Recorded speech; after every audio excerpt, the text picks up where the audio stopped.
আসসালামু আলাইকুম। আশা করি সবাই ভালো আছেন। আজকের ভিডিওতে আমরা কথা বলবো আমাদের গর্ব বাংলাদেশ অনূর্ধ্ব-19 ক্রিকেট দল নিয়ে কি। বাংলাদেশ অনূর্ধ্ব-19 দল হল আমাদের দেশের ক্রিকেটের ভবিষ্যৎ।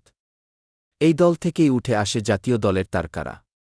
2020 সালে আমাদের অনূর্ধ্ব-19 দল বিশ্বকাপ জিতেছিল, যা ছিল আমাদের দেশের ক্রিকেট ইতিহাসের এক অসাধারণ মুহূর্ত। এই দলের খেলোয়াড়রা শুধু ক্রিকেটে নয়, বরং দেশের মান উন্নয়নে নিজেদের উজাড় করে দেয়। অনূর্ধ্ব-19 দলের লক্ষ্য থাকে পরবর্তী বিশ্বকাপেও শিরোপা জয় করা। এই দলের কোচ এবং একজন খেলোয়াড় তার স্কিল এবং প্রতিভা প্রদর্শন করতে পারে, যা তাকে ভবিষ্যতে জাতীয় দলে খেলার পথ খুলে দেয়। আমরা সবাই তাদের জন্য দোয়া করি যেন তারা আরও বড় বড় সাফল্য এনে দেয়। আর তোমরা যারা অনূর্ধ্ব-19 ভিডিওটি যদি ভালো লাগে, তাহলে অবশ্যই লাইক, শেয়ার এবং সাবস্ক্রাইব করতে ভুলবেন না। পরবর্তী ভিডিওতে দেখা হবে।